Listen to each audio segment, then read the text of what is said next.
देखिए अब हम कैलकुलेट करने जा रहे हैं थर्ड एप्लीकेशन कि हमारे पास जो ये डाइपोल है, जैसे ये हमारे पास डाइपोल है एक माइनस क्यू चार्ज और ये प्लस क्यू चार्ज, और ये डाइपोल ये माइनस क्यू चार्ज रखा है ए पॉइंट पे और ये बी पॉइंट पे, यानी ए भी हमारा एक डाइपोल है। और इस डाइपोल की लेंथ मैं ले लेता हूँ कि इस डाइपोल की लेंथ हमारी कितनी है, 2L लेंथ है इस डाइपोल की हमारी। तो ये जो डाइपोल है और ये इस डाइपोल का सेंटर है।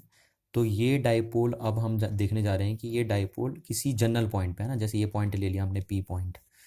तो ये डाइपोल इस पी पॉइंट पे, जो ये पी पॉइंट है वो सेंटर से कितने डिस्टेंस पे है, वो सेंटर से आर डिस्टेंस पे है।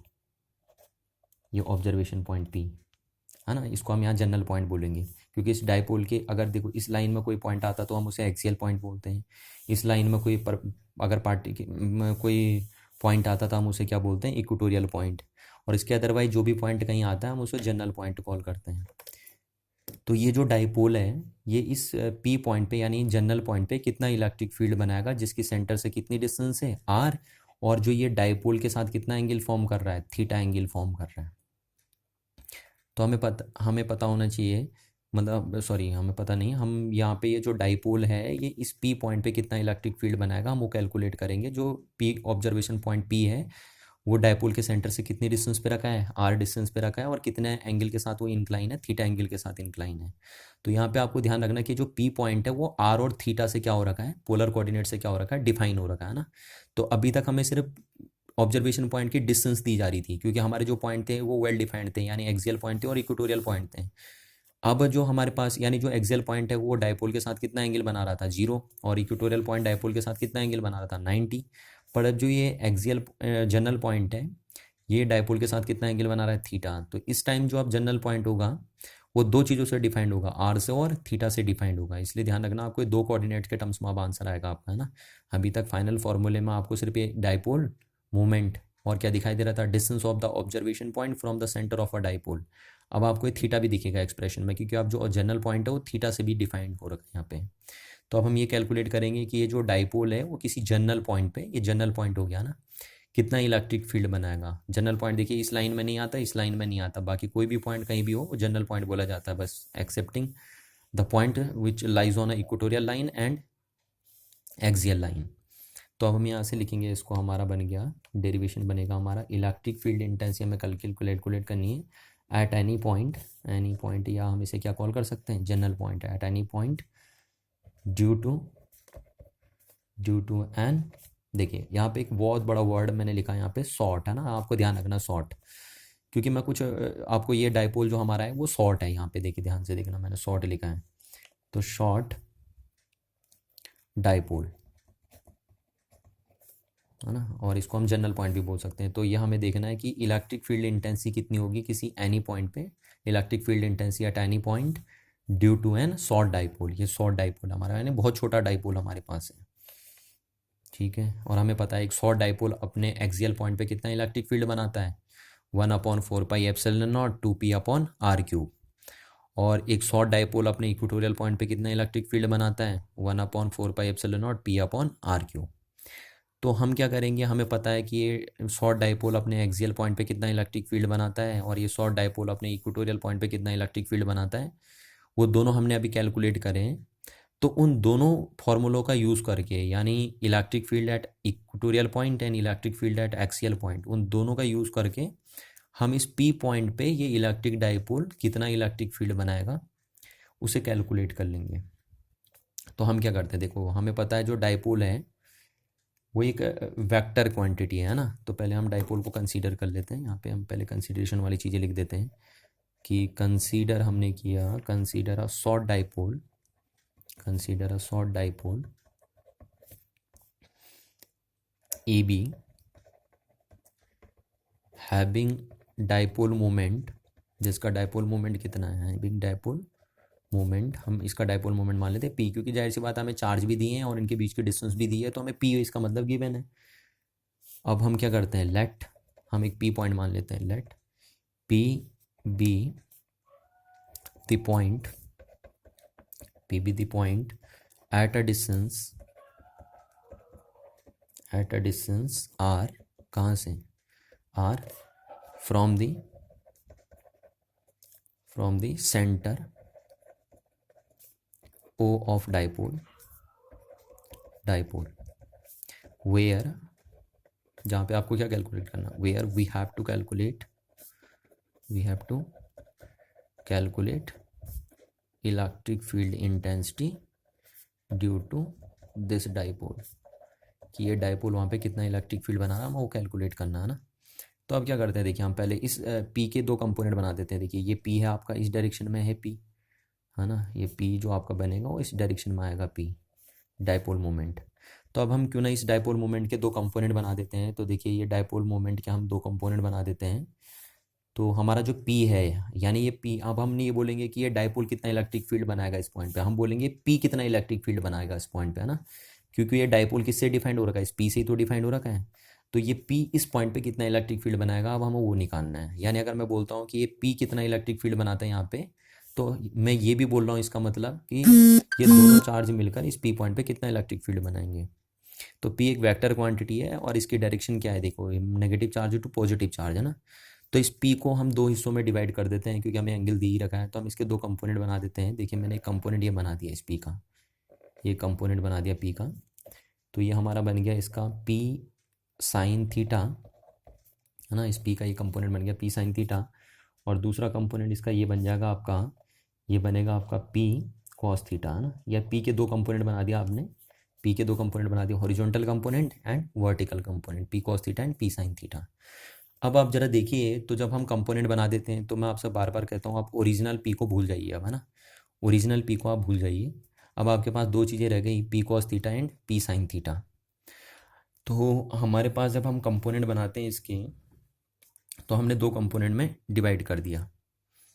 तो पहले हम लिख देते हैं कि लेट, थोड़ा सा ये लिख लेते हैं कि थीटा एंगल भी बनाता है यहाँ पे, let the line O P, ये जो ओ पी लाइन आपकी है, मेक एन एंगल, क्योंकि इस तरीके से भी डिफाइंड होगा ना, थीटा भी यहाँ पे चाहिए हमें डिफाइन करने के लिए, पी पॉइंट को डिफाइन करने के लिए थीटा भी हमें चाहिए, विथ किसके साथ, डायरेक्शन ऑफ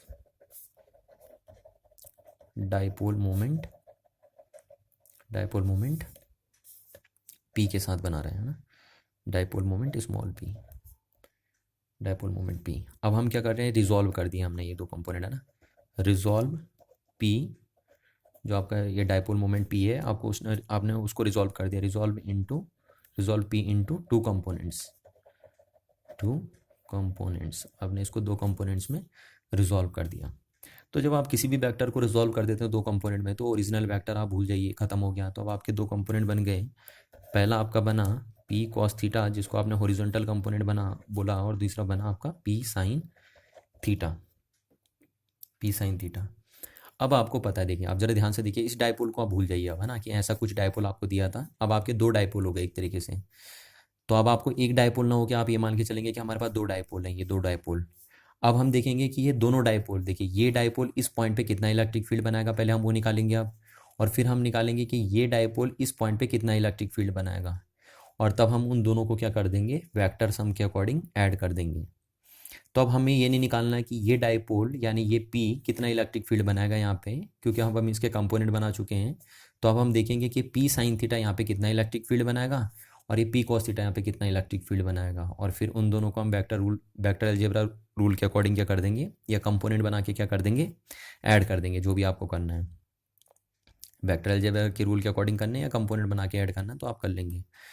अब हम देखिए क्या करते हैं, अब जरा देखो, तो जो पी साइन थीटा की वजह से है ना, पी साइन थीटा या पी कॉस थीटा निकाल लेते हैं पहले। चलो देखो, हम देखते हैं कि जो पी कॉस थीटा की वजह से यहाँ पे फील्ड बन रहा है, उसको हम निकालेंगे कि पी पॉइंट पे पी कॉस थीटा कितना इलेक्ट्रिक फील्ड क्रिएट करेगा। तो जरा ध्यान से देखिए, तो पी कॉस थीटा के लिए ये एक तरीके से क्या हो गया, एक्सियल पॉइंट हो गया ना। ये देखिए पी कॉस थीटा की एक्सिस में आ रहा है ये लाइन। तो ये जो पी कॉस थीटा वाला डाइपोल है ना, ये जो डाइपोल है, अब हमारा एक ये नहीं रहा डाइपोल, ये पी नहीं रहा डाइपोल, अब हमारे पास बन गए पी कॉस थीटा वाला डाइपोल बना एक, और दूसरा डाइपोल बन गया पी साइन थीटा। तो ये जो पी कॉस थीटा डाइपोल है, उसके लिए ये पी पॉइंट के, ये हमें निकालना है कि पी कॉस थीटा जो डाइपोल है वो पी पॉइंट पे कितना इलेक्ट्रिक फील्ड बनाएगा। तो आप जरा ध्यान से देखिए, तो इस पी कॉस थीटा डाइपोल के लिए ये पॉइंट एक्सियल पॉइंट हो गया है ना, ये देखिए इसके एक्सिस में पड़ रहा है, और हमें पता है कोई भी डाइपोल अपने एक्सियल पॉइंट पे कितना इलेक्ट्रिक फील्ड बनाता है। तो हम लिख देंगे, so electric field intensity at point P due to, है ना, पहले देखिए, हम पहले इस लाइन से लिखने से पहले हम लिख लेते हैं कि सो इलेक्ट्रिक फील्ड इन, पहले हम यहाँ पे आपको क्लियर हो जाना चाहिए, ठीक है, कि ये जो P पॉइंट है वो P cos थीटा के लिए क्या है, एक्सियल पॉइंट है। तो मैं यहाँ पे लिखना भूल गया, तो मैं अब लिख नहीं रहा हूँ दोबारा, तो आपको ध्यान रखना है कि ये इसके लिए एक्सियल पॉइंट हो गया। तो so electric field intensity at point P due to P cos theta dipole, जो P cos थीटा डाइपोल है उसकी वजह से P पॉइंट पे कितना इलेक्ट्रिक फील्ड बनेगा, E। तो उसको हम बोलेंगे कि ये P पॉइंट जो है P cos थीटा के लिए क्या है, एक्सियल पॉइंट है। तो इस एक्सियल पॉइंट पे P cos थीटा डाइपोल कितना इलेक्ट्रिक फील्ड बनाता है, तो उसको हमने E1 बोल दिया ना, E1। तो कितना बनेगा, देखो आपको पता है कि एक डाइपोल कितना इलेक्ट्रिक फील्ड बनाता है अपने एक्सियल पॉइंट पे, तो बनाता है आपका 2p upon 4 pi epsilon naught into R cube बनाता है। ये एक डाइपोल अपने एक्सियल पॉइंट पे इलेक्ट्रिक फील्ड बनाता है ना, पर क्योंकि ये जो डाइपोल है वो P नहीं रहा, वो क्या है P cos थीटा, तो P ने इतना बनाया तो P cos थीटा कितना बनाएगा, P cos थीटा इतना इलेक्ट्रिक फील्ड बनाएगा, है ना। P ने इतना इलेक्ट्रिक फील्ड बनाया कहाँ पे, अपने एक्सियल पॉइंट पे, ये P ने बनाया, तो P cos थीटा ने अपने एक्सियल पॉइंट पे कितना इलेक्ट्रिक फील्ड बनाना है, P cos थीटा ने इतना इलेक्ट्रिक फील्ड बना देना है। तो ये जो इलेक्ट्रिक फील्ड है वो P पॉइंट पे किसकी वजह से है, P cos थीटा की वजह से है या नहीं, है ना। और आपको पता है इसकी डायरेक्शन क्या होगी, तो मैं इसमें वेक्टर लगाता हूँ, और आपको पता है कि एक्सियल पॉइंट पे एक डाइपोल, अब आपका ये हो गया डाइपोल, है ना, इस तरीके से अरेंज हो जाएगा ये डाइपोल। तो आप इसमें मान के चलेंगे यहाँ नेगेटिव चार्ज रखा है, यहाँ पॉजिटिव चार्ज रखा है, तो ये जो डाइपोल है अब आपका वो इस P पॉइंट पे कितना इलेक्ट्रिक फील्ड बनाएगा, तो ये P cos थीटा वाला जो डाइपोल है आपका, P को भूल जाइए कह रहा हूँ मैं, P cos थीटा जो डाइपोल है आपका वो इस P पॉइंट पे किधर को इलेक्ट्रिक फील्ड बनाएगा, तो एक डाइपोल अपने एक्सियल पॉइंट पे किधर को इलेक्ट्रिक फील्ड बनाता है, इस डायरेक्शन में इलेक्ट्रिक फील्ड बना देगा। और इस पॉइंट को हम थोड़ी देर के लिए क्या नाम दे देते हैं, इस पॉइंट का नाम हम D दे देते हैं ना, तो इस डायरेक्शन में आ जाएगा आपका E1, ये यानी electric field at point P due to P cos theta, जो P cos थीटा है उसके लिए P पॉइंट एक्सियल पॉइंट है और इतना इलेक्ट्रिक फील्ड बनाएगा ये। तो यहाँ पे हम लिख देंगे किधर बन रहा है, अलोंग PD की डायरेक्शन में बन रहा है, ये देखिए PD का नाम दे दिया हमने, तो PD की डायरेक्शन में बन रहा है इलेक्ट्रिक फील्ड। अब हम सिमिलरली बोलेंगे दूसरा, हम बोलेंगे जो, तो यहाँ से हम बोलेंगे कि जो P पॉइंट है वो इस P साइन थीटा डाइपोल के लिए, है ना, ये अब एक डाइपोल बन गया, इसमें या मान के चलो ये नेगेटिव चार्ज यहाँ रखा है, पॉजिटिव चार्ज यहाँ रखा है, ये इस तरीके से डाइपोल, क्योंकि ये तो हम भूल जाएंगे, आप इसके कंपोनेंट बना दिए। तो अब जो हमारा दूसरा डाइपोल बना, एक डाइपोल तो ये बन गया था, एक डाइपोल अब ये बना, तो ये जो P साइन थीटा डाइपोल है जिसमें नेगेटिव इधर होगा पॉजिटिव इधर होगा, तो ये जो P साइन थीटा वाला डाइपोल है उसके लिए ये जो P पॉइंट है वो एक तरीके से इक्वेटोरियल पॉइंट आ गया, नहीं आ गया, देखिए ये इसके लिए इक्वेटोरियल पॉइंट का जैसे बिहेव कर रहा है। तो हमें पता है, तो हम लिखेंगे इस चीज़ को, लिख लेंगे यहाँ पे कि पॉइंट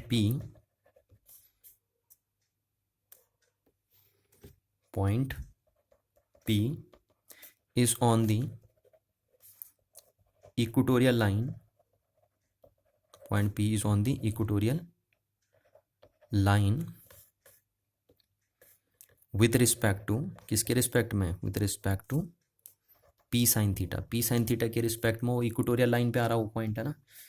शो, तो हम बोलेंगे शो इलेक्ट्रिक फील्ड इंटेंसिटी जो होगी एट P पॉइंट पे जो इलेक्ट्रिक फील्ड इंटेंसिटी होगी ड्यू टू किसकी वजह से, ड्यू टू इस P साइन थीटा की वजह से, दूसरा डाइपोल ये बना ना आपका P साइन थीटा इस, तो यानी जो P साइन थीटा वाला डाइपोल है वो इस P पॉइंट पे कितना इलेक्ट्रिक फील्ड बनाएगा हमें निकालना है। तो आपको पता है P साइन थीटा वाले डाइपोल के लिए कौन सा पॉइंट हो गया, इक्वेटोरियल पॉइंट हो गया, और एक डाइपोल अपना इक्वेटोरियल पॉइंट पे कितना इलेक्ट्रिक फील्ड बनाता है, तो हमने इसको E2 लिख दिया ना, E2 मतलब कि P साइन थीटा इस इक्वेटोरियल पॉइंट पे कितना इलेक्ट्रिक फील्ड बनाएगा।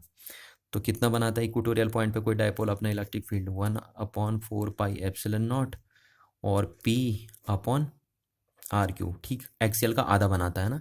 इक्वेटोरियल पॉइंट पे मैंने पहले भी कहा था कि एक्सियल का इलेक्ट्रिक फील्ड का आधा होता है, जितना एक्सियल पे बनता है उसका आधा होता है इक्वेटोरियल पॉइंट पे।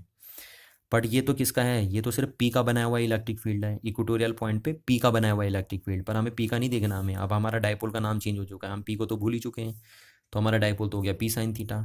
तो पी का बनाया हुआ इलेक्ट्रिक फील्ड इक्वेटोरियल पॉइंट पे इतना होता है, तो पी साइन थीटा का कितना हो जाएगा, इतना हो जाएगा पी साइन थीटा का। पी का इतना होता है जब, तो पी साइन थीटा का इतना हो जाएगा। और ये किस डायरेक्शन में होगा, तो आपको पता है कि अगर इक्वेटोरियल ये जो डाइपोल अगर आपका ऐसा रखा है तो इक्वेटोरियल पॉइंट पे किधर बनता है, आपको मैंने पहले बताया था जब हमारा डाइपोल ऐसा रखा था, ये रखा था माइनस क्यू चार्ज, ये रखा था प्लस क्यू चार्ज, है ना, और ये इसका इक्वेटोरियल पॉइंट था। तो इस इक्वेटोरियल पॉइंट पे नेट इलेक्ट्रिक फील्ड किस डायरेक्शन में बना था, इस डायरेक्शन में बना था या नहीं बना था, देखिए, है ना। ये अगर हमारा डाइपोल है तो इसका इक्वेटोरियल पॉइंट, ये पी पॉइंट पे नेट इलेक्ट्रिक फील्ड किधर बनाया था हमने, इधर को बनाया था। तो सिमिलरली हम यहाँ पे बोलेंगे कि हमारा जो ये पी साइन थीटा है वो इस पॉइंट पे किधर को इलेक्ट्रिक फील्ड बनाएगा, तो कहीं पे इस डायरेक्शन में इलेक्ट्रिक फील्ड बनाएगा, देखिए इस डायरेक्शन में इलेक्ट्रिक फील्ड बनाएगा। और इस पॉइंट को थोड़ी देर के लिए मैंने क्या नाम दे दिया, सी नाम दे दिया, है ना। तो ये जो E2 होगा उसकी डायरेक्शन ये हो जाएगी, देखिए ये डायरेक्शन हो जाएगी। तो हम इसको लिखेंगे, ये किधर बनेगा आपका, ये बनेगा अलॉन्ग ये PC की डायरेक्शन में बन जाएगा आपका, अलॉन्ग PC इस डायरेक्शन में बन जाएगा इलेक्ट्रिक फील्ड। बनेगा या नहीं बनेगा, तो ये इस डायरेक्शन में बन गया हमारा इलेक्ट्रिक फील्ड।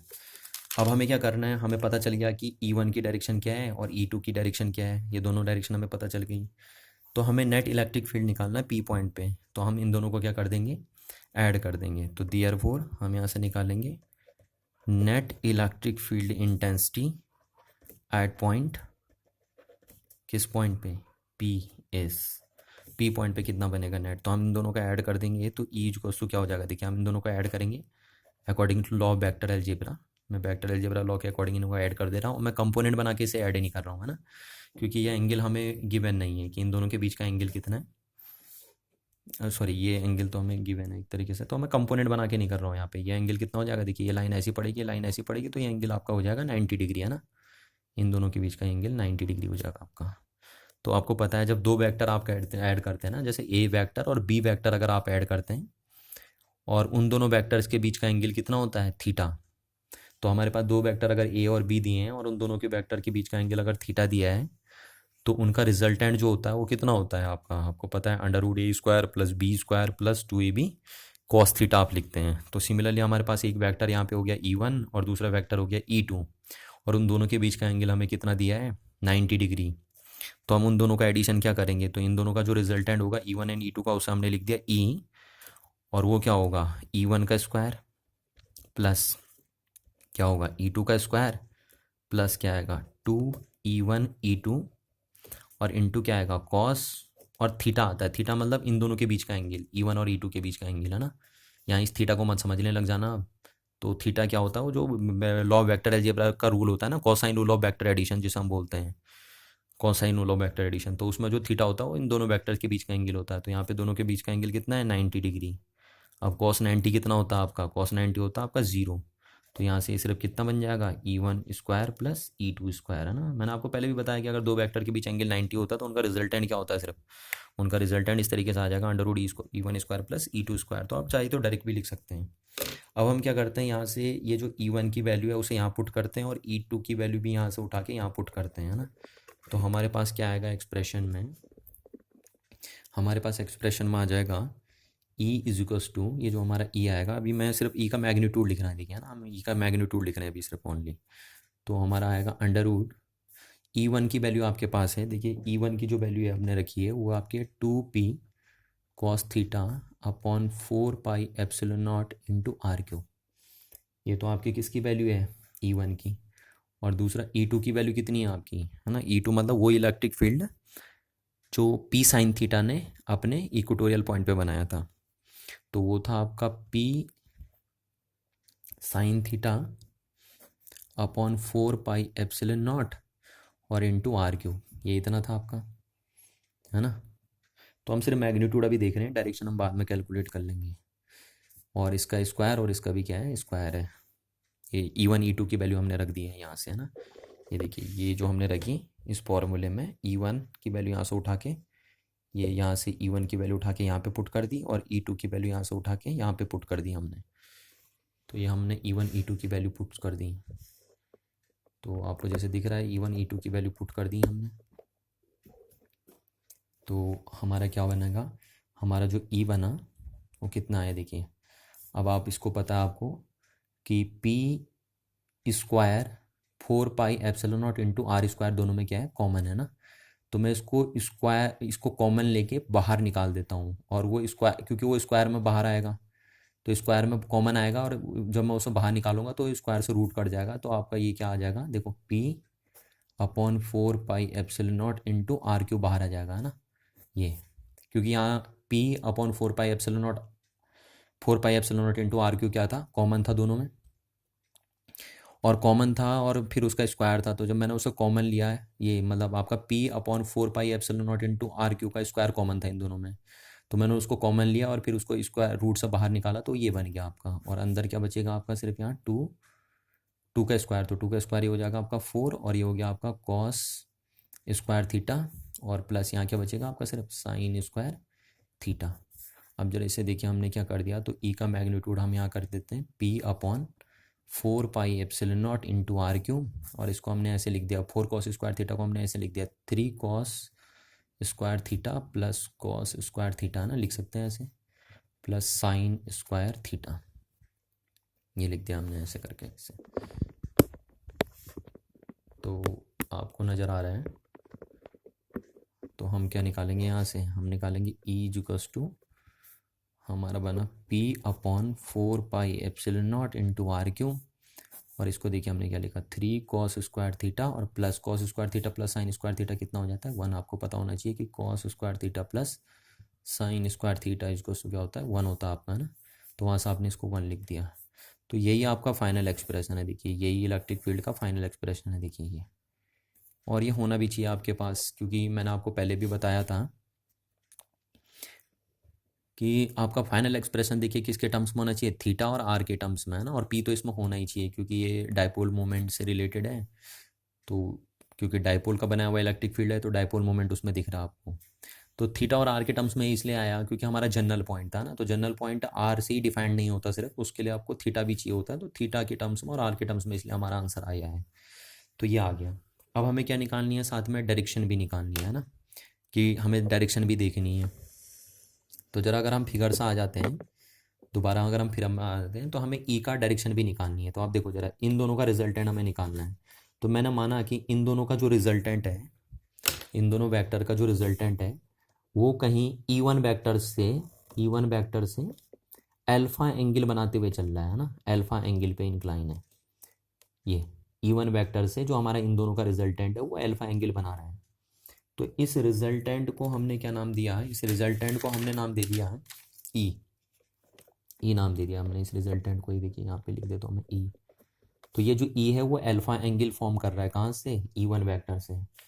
और इसको जरा हम यहाँ ज्वाइन कर लेते हैं, थोड़ा सा ऊपर करता हूँ मैं, यहाँ पैरेललोग्राम लॉ वेक्टर एडिशन लगाऊंगा मैं। तो इस पॉइंट को नाम मैंने एफ दे दिया है ना, इसको एफ नाम दे दिया मैंने यहाँ पे। तो ये जो रिजल्टेंट आया वो यानी ई वन वेक्टर से कितना एंगल बनाते हुए आ रहा है, रिजल्टेंट ई वन वेक्टर से अल्फा एंगल बनाते हुए आ रहा है। तो अगर मेरे को ये अल्फा पता चल जाए तो मैं ये बता सकता हूँ, अगर मेरे को ये अल्फा पता चल जाए तो मैं ये बता सकता हूँ कि जो रिजल्टेंट है वो ई वन से कितना एंगल ऊपर है ना, कितना एंगल इंक्लाइन है मतलब ई वन से। तो मेरे को कहने का मतलब है ये अल्फा पता करना है ई की डायरेक्शन पता करने के लिए, नेट इलेक्ट्रिक फील्ड की डायरेक्शन पता करने के लिए, इस इलेक्ट्रिक फील्ड की डायरेक्शन पता करने के लिए।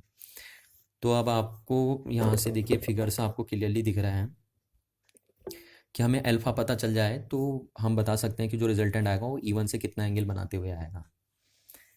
तो अब हम एंगल निकालते हैं। तो हम यहाँ से लिखते हैं कि जो हमारा डायरेक्शन होगा ना, डायरेक्शन किसकी डायरेक्शन हम निकालने जा रहे हैं, डायरेक्शन ऑफ ई। ये जो ई है उसकी डायरेक्शन हम निकालने जा रहे हैं, नेट इलेक्ट्रिक फील्ड की डायरेक्शन निकालने जा रहे हैं। तो लेट हम मान लेते हैं कि let E makes an angle, कितना एंगल ये बना रहा है, अल्फा विथ किसके साथ, ई वन वेक्टर के साथ, है ना, ई वन वेक्टर के साथ। तो ये इतना एंगल बना रहा है। तो अब हम यहाँ से निकालते हैं कि हमें ये अल्फ़ा चाहिए। तो देखो मैं यहाँ पे ये अल्फ़ा लिख देता हूँ पहले। अब ये अल्फ़ा अगर आपको निकालना है तो देखिए आपको अल्फ़ा निकालने के लिए पहले पता होना चाहिए। तो आपको ये पता है, तो ये वेक्टर पता है आपका ई वन है, और आपको ये वेक्टर पता है कौन सा, अगर ये ई टू है तो पैरेललोग्राम बनाया मैंने यहाँ, तो ये भी कितना हो जाएगा आपका ई टू हो जाएगा, सामने वाला है ना, ये भी ई टू हो जाएगा आपका, इसका मैग्नीट्यूड। ये देखो पैरेललोग्राम बनाया तो ये ई टू, तो ये भी क्या बनेगा, ई टू बनेगा। तो अगर आपको ये पता है और ये पता है, ये दोनों पता है, तो आपको ई निकालना है, ये ई निकालना आपको यहाँ से। तो ई निकालने के लिए आप क्या लगाएंगे, देखिए आप लिखेंगे कि आपको ये निकालना है, तो यहाँ अल्फ़ा के लिए मैंने इसको रख दिया क्योंकि यहाँ हमें गिवन है एक तरीके से, तो मैंने रख दिया एफ डी। और दूसरा कौन गिवन है हमें, ये गिवन था हमें E2, और दूसरा हमें ये गिवन है ना, तो हमने क्या बना दिया, अपॉन पी डी लिख दिया। तो अब इस एंगल के लिए क्या हो गया, देखिए क्या बना, ही परपेंडिकुलर, इस एंगल के हिसाब से बना परपेंडिकुलर, ये बना बेस है ना, तो परपेंडिकुलर अपॉन बेस किस में आता है, टेन अल्फा में। तो टेन अल्फा से यानी हम क्या निकालेंगे, डायरेक्शन निकालेंगे। अब यहाँ जरा आप देखिए तो ईडी की जो वैल्यू है आपके पास वो क्या है, E2 है, और पीडी की वैल्यू कितनी है आपकी, E1 है। ये देखिए पीडी की वैल्यू आपको यहाँ से साफ दिख रही है, पीडी की वैल्यू E1 है, और एफडी की वैल्यू कितनी है आपकी, E2 है। तो अब अगर हम यहाँ से E1 E2 की वैल्यू रख देते हैं ना, E1 E2 की वैल्यू रख देते हैं तो क्या मिलता है हमें, देखिए रिजल्ट, हम E1 E2 की वैल्यू रख देते हैं तो E1 की वैल्यू हमारी आई थी P sine theta upon 4πε0 into R3, ये आई थी हमारी, है ना। और E1 की वैल्यू हमारी आई थी 2p cos theta upon 4πε0 into R3, आई थी नहीं आई थी। और ये 4πε0 से 4πε0 कट गया, और ये R3 से R3 आपका कैंसिल आउट हो गया, तो यहाँ बचेगा आपका 1/2। ये देखिए ये P से P भी कट गया, 1/2, और ये sign theta upon cos theta क्या हो गया आपका, टेन थीटा हो गया आपका। तो यहाँ से हम बोल सकते हैं कि जो टेन अल्फ़ा बना वो कितना बना आपका, वो बन गया आपका 1/2 टेन थीटा। तो अगर मेरे को ये थीटा दिया हो तो मैं यहाँ से, अगर मेरे पास देखिए क्वेश्चन में जब हमें P point, general point define करने के लिए देगा, तो जब हमें क्वेश्चनों में पी पॉइंट दिया रहेगा तो जाहिर सी बात है ये थीटा भी दिया रहेगा, क्योंकि पी पॉइंट थीटा से ही डिफाइंड होगा। तो अगर मेरे को यहाँ से थीटा दिया रहेगा तो मैं टेन थीटा निकाल लूँगा, और उस थीटा से फिर मैं क्या निकाल लूँगा, अल्फ़ा निकाल लूँगा। तो यानी कहने का मतलब है इस फॉर्मूले से हमें ई की क्या पता चल जाएगी, डायरेक्शन भी हमें इससे पता चल जाएगी, है ना। तो इस ई से हमें डायरेक्शन भी पता चल जाएगी, ये आपका बना। तो इस ई से आपको डायरेक्शन भी पता चल जाएगी। अब यहाँ पे देखिए थोड़ा सा हम स्पेशल केस देख लेते हैं, क्योंकि जनरल केस है तो हम यहाँ पे इसको स्पेशल केस में बना के देख लेते हैं, स्पेशल केस देखें, है ना। क्योंकि ये जनरल केस है तो जाहिर सी बात है ये फॉर्मूला किसके लिए वैलिड हो जाएगा, ये फॉर्मूला एक्सियल के लिए भी वैलिड हो जाएगा और इक्वेटोरियल के लिए भी वैलिड हो जाएगा। तो हम बोलते हैं इसको, देखिए फॉर इफ़, अगर हम बोलें कि if P lies on the axial line, अगर पी एक्सियल लाइन पे लाई करेगा तो थीटा आपका कितना हो जाएगा, 0 डिग्री हो जाएगा। और अगर 0 डिग्री हो जाएगा थीटा तो हम ई इक्वल क्या रखेंगे, देखा है ना, ई इक्वल रखेंगे पी अपॉन 4πε0, इस जनरल फॉर्मूले में रखेंगे हम, क्योंकि सबके लिए बन जाएगा अपॉन 3 कॉस स्क्वायर थीटा। तो कॉस कितना हो गया यहाँ पे, कॉस 0, और कॉस 0 कितना होता है आपका 1, तो यहाँ हम लिखने की जरूरत नहीं है, कॉस स्क्वायर 0 हो गया, कॉस 0 1 होता है, और प्लस यहाँ 1 लिख दिया हमने, तो ये सब कितना हो गया आपका 1 हो गया। तो यानी ई कितना है यहाँ, पी अपॉन 4πε0 इंटू R3 आ गया आपका, है ना। तो आपका देखिए इतना ही तो बनता था एक्स, सॉरी, और ये कितना हो गया, ये हो गया आपका √3, और इसको देखिए यहाँ पे लिख देता हूँ मैं, पी अपॉन 4πε0 इंटू R3, और ये अंडर कितना हो जाएगा, कॉस स्क्वायर 0 कितना हो जाएगा, कॉस 0 कितना होता है 1, तो ये हो जाएगा 3 + 1, और 3 + 1 कितना हो गया 4, और 4 का अंडर कितना आ जाएगा 2, तो ये 2 से मल्टीप्लाई होगा। तो एक्सियल पॉइंट पे इतना ही इलेक्ट्रिक फील्ड आता था ही नहीं आता था, है ना। तो इतना इलेक्ट्रिक फील्ड बन जाएगा एक्सियल पॉइंट पे। तो कहने का मतलब है जनरल से आप क्या निकाल सकते हो, एक्सियल भी निकाल सकते हो। बस एक्सियल के लिए आपको क्या करना है कि आपको पता है एक्सियल पॉइंट के लिए ये पी पॉइंट कहाँ आ जाएगा, ये पी पॉइंट यहाँ आ जाएगा, और जब ये पी पॉइंट यहाँ से आ जाएगा तो थीटा आपका ऑटोमेटिकली कितना हो जाएगा, थीटा, ये पी पॉइंट अगर यहाँ आएगा तो थीटा 0 हो जाएगा, और ये जो फॉर्मूला आपका है, ये जो फॉर्मूला आपका है जनरल पॉइंट के लिए, वो किस में कन्वर्ट हो जाएगा, एक्सियल पॉइंट में कन्वर्ट हो जाएगा। अब सिमिलरली अगर हम इसे देखते हैं, पहला ये बना, दूसरा हम इसे देखते हैं क्या ये इक्वेटोरियल के लिए वैलिड होता है। तो हम देखते हैं कि इफ़ पॉइंट पी, जो पॉइंट पी है वो lies on the equatorial line, अगर वो इक्वेटोरियल लाइन पे लाई करता है ऑफ द डाइपोल, तो तन थीटा कितना हो जाएगा, फिर 90 हो जाएगा। आप यहाँ देखिए, है ना। अगर ये पी इक्वेटोरियल लाइन पे लाई करे, ये पी इक्वेटोरियल लाइन पे लाई करे तो ये यहाँ पे आ जाएगा, और ये फिर डाइपोल के साथ कितना एंगल फॉर्म कर लेगा, थीटा, मतलब थीटा 90 हो जाएगा। ये पी अगर यहाँ पे आएगा तो ये डाइपोल के साथ कितना एंगल मेक करेगा, 90 डिग्री का एंगल मेक करेगा। तो हम देखते हैं कि अगर पी इक्वेटोरियल लाइन पे आ गया तो थीटा 90 हो जाएगा, और 90 हो जाएगा तो अगर हम इस फॉर्मूले में थीटा के सामने 90 पुट करें तो हमें पता है कॉस 90 कितना हो जाता है, 0। तो यानी ई कितने आएगा, ई आएगा जो वो इस फॉर्मूले से, देखिए जो ई आएगा, अब हम उसको ई इक्वेटोरियल लिख देंगे, क्योंकि हमने उसे इक्वेटोरियल के लिए बना दिया है ना, थीटा 90 रख दिया, तो इक्वेटोरियल कितना आ जाएगा, देखो P P/4πε0 into R cube, और यहाँ से आपका बना ये ज़ीरो हो गया सब, कॉस ज़ीरो है ना, cos 90 कितना होता है जीरो, और ये अंडर रूट 1 का ये बन गया आपका। तो इक्वेटोरियल पॉइंट पे इतना इलेक्ट्रिक फील्ड बनता है। और अगर आपको डायरेक्शन देखनी है तो देखो, ये इसकी डायरेक्शन देखनी है एक्सियल पॉइंट की, तो हमें डायरेक्शन देखने के लिए ये फॉर्मूला हमारे पास था tan अल्फा वाला। तो यहाँ पे देखिए tan अल्फा इक्वल्स टू क्या बना, 1/2 tan, और थीटा कितना है एक्सियल के लिए 0, तो 0 लिख गया। तो tan 0 कितना होता है, tan 0 होता है 0, तो यानी tan अल्फा कितना हो गया 0।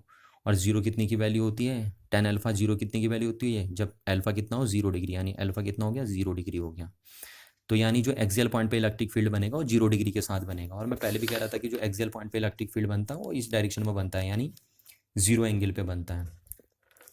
अब हम ऐसी सेम दैट इक्वेटोरियल पॉइंट पे जो नेट इलेक्ट्रिक फील्ड बना उसकी अगर डायरेक्शन हमें निकालनी हो तो इस फॉर्मूले से हम लगा सकते हैं, क्योंकि जनरल है, ये सबके लिए बता देगा। तो देखिए यहाँ पे हम पुट करते हैं कि tan अल्फा इक्वल्स टू क्या हो गया 1/2 tan, और थीटा कितना रखना है इक्वेटोरियल पॉइंट के लिए 90 डिग्री रखना है। अब tan 90 कितना होता है, इन्फिनिटी होता है, तो यहाँ पे इन्फिनिटी अपॉन क्या बन जाएगा 2, तो ये इन्फिनिटी हो गया। तो tan अल्फा इक्वल्स टू क्या हो गया आपका इन्फिनिटी हो गया। और आपको पता है tan अल्फा अगर इन्फिनिटी है तो इन्फिनिटी वैल्यू 10 में कितनी की होती है, जब अल्फा कितना होता है 90 डिग्री, कितना होता है आपका अल्फा 90 डिग्री होता है ना, तो यानी अल्फा आपका क्या होगा फिर 90 डिग्री होगा। तो ये रहा आपका पूरा डेरिवेशन। और आपको इस बात यहाँ पे एक बात ध्यान रखनी है ना, जो मैंने पूरी बात बताई थी, यहाँ पे आपको एक चीज़ ध्यान रखनी है, शॉर्ट है ना। ये शॉर्ट डाइपोल हमने इसलिए बोला है, यहाँ पे बहुत सारे बुक वाले बोलते नहीं है शॉर्ट डाइपोल, क्योंकि देखिए जब हम डाइपोल शॉर्ट बोल रहे हैं तभी हम ये कर सकते हैं। देखिए यहाँ पे ये फॉर्मूला हम तभी लगा सकते हैं, क्योंकि इस फॉर्मूले में हमने क्या किया था, हमने electric field due to an dipole at an axial point देखा था। तो हमें पता था ये फॉर्मूला सिर्फ तभी वैलिड है जब डाइपोल शॉर्ट है ना, ये दोनों फॉर्मूले तभी वैलिड है जब डाइपोल शॉर्ट है। इसलिए यहाँ पे आपको डाइपोल शॉर्ट लेना बहुत एसेंशियल हो जाता है, क्योंकि शॉर्ट डाइपोल के लिए फॉर्मूला लगेगा। अगर शॉर्ट डाइपोल नहीं होगा तो आपको पता है किस में कन्वर्ट हो जाएगा आपका आर प्लस, यहाँ पे एल भी आएगा फिर साथ में ना, तो शॉर्ट डाइपोल में ही लगते हैं फॉर्मूले, इसलिए हमने ये क्या किया शॉर्ट डाइपोल कंसीडर किया। तो ये रहा आपका electric field at a general point due to an electric dipole. तो आपको पता होना चाहिए, जब भी मैं आपसे पूछूं what is the electric field at a general point due to an electric dipole, तो आप आंसर देंगे sir P/4πε0 into R cube under root 3 cos² theta +1।